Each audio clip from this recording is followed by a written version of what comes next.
Jika kita munculkan pertanyaan, apa yang penting dilakukan untuk kemajuan Indonesia? Sudah pasti ragam jawaban akan segera muncul.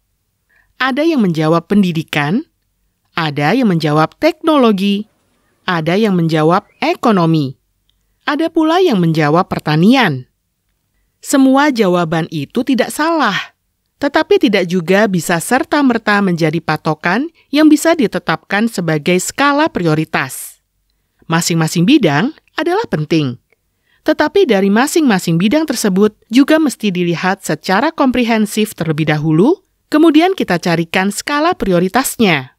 Nah, terkait dengan mencari skala prioritas, ada satu pengalaman menarik dari gerakan sosial yang dilakukan oleh organisasi Odesa Indonesia. Dalam melihat problem Indonesia, yayasan yang bergiat di perdesaan kawasan Bandung Utara ini melihat sisi mendasar problem kemiskinan petani di perdesaan sebagai prioritas. Menurut Ketua Odesa Faiz Mansyur, kalau ingin memajukan masyarakat, maka harus dilihat sisi yang terbelakang terlebih dahulu. Dan objek masalah itu ada pada kelompok petani kecil yang hidup miskin di perdesaan. Dengan cara ini, satu langkah berpikir secara adil sudah kita tetapkan. Yang kedua, menurut Faiz, urusan hidup masyarakat manusia mesti fokus pada sisi-sisi kebutuhan dasar hidup manusia, yaitu makanan atau sumber gizi, dan keberlangsungan ekonomi sebagai sentral pokok persoalan hidup orang miskin.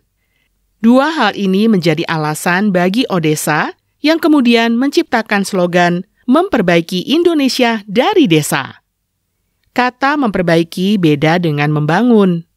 Memperbaiki lebih melihat sisi buruk dari masyarakat yang sedang berjalan.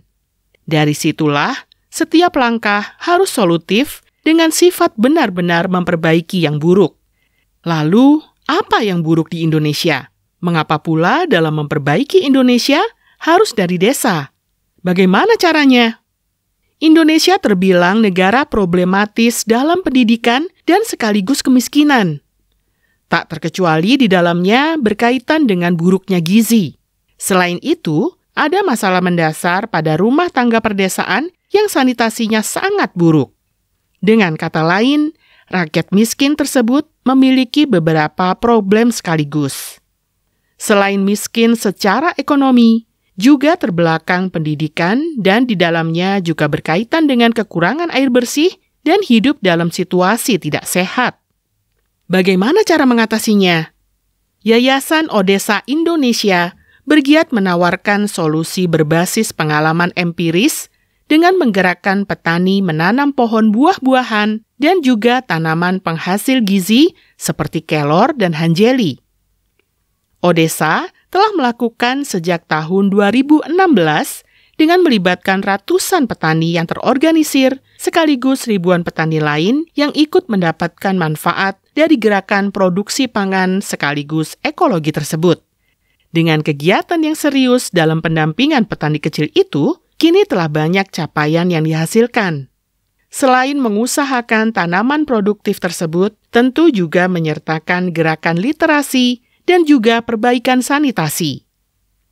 Petani bergerak menanam dan pohon pun tumbuh menghasilkan panen.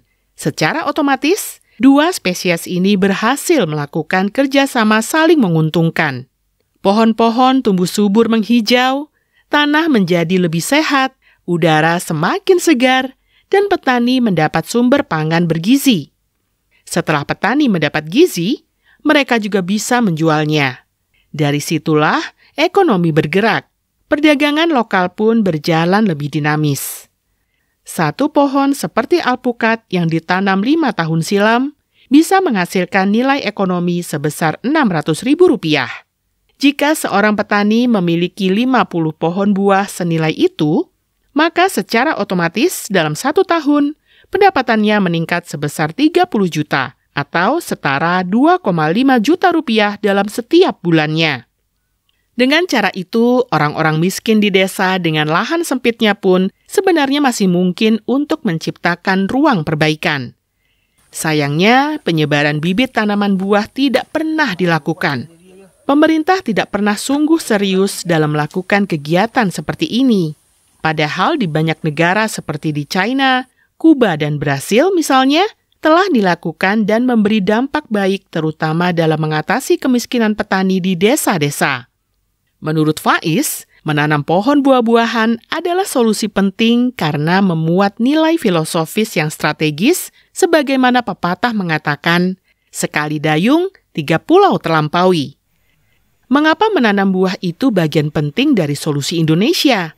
Untuk memperjelasnya, berikut argumentasi dari Faiz Mansyur. Pertama, rakyat Indonesia banyak yang kurang gizi. Salah satu sumber gizi dari serat dan buah juga sangat merisaukan, karena sebagai bangsa yang subur, ternyata konsumsi buah dan sayuran kita paling rendah di Asia Tenggara. Sumber pangan bergizi dari rakyat kita sangat lemah. Kita bisa melihat hal ini manakala di desa-desa. Di setiap desa, tak banyak kita menemukan buah-buahan secara masif. Kalaupun ada, hanya sedikit, tidak akan cukup untuk memenuhi gizi rakyat desa. Bahkan pohon pepaya pun jumlahnya sangat minim. Padahal, buah pepaya sangat mudah ditanam, gizinya bagus, dan juga mempergizi ternak, serta bagus untuk mengatasi stunting. Lemahnya produksi pertanian inilah yang membuat bangsa kita harus impor dalam beragam sumber pangan, termasuk buah. Tanaman kelor yang sudah diketahui memiliki segudang manfaat untuk gizi pun tidak kunjung masif ditanam. Pemerintah hanya tahu manfaatnya, tetapi tidak mengeksekusinya sebagai sebuah gerakan perbaikan. Di desa-desa, kita melihat dengan mata telanjang tentang luasnya lahan yang kosong, dan itu semua sebenarnya cocok untuk ditanami aneka ragam tanaman buah. Jika setiap desa digulirkan gerakan menanam buah-buahan, maka kita akan bisa meningkatkan gizi, meningkatkan ekonomi, menciptakan pekerjaan dan perdagangan baru setelah panen. Dan lebih beruntung lagi, cuaca panas akibat perubahan iklim juga akan teratasi. Ayo, bantu petani mendapatkan bibit buah-buahan. Kita perbaiki Indonesia dari desa.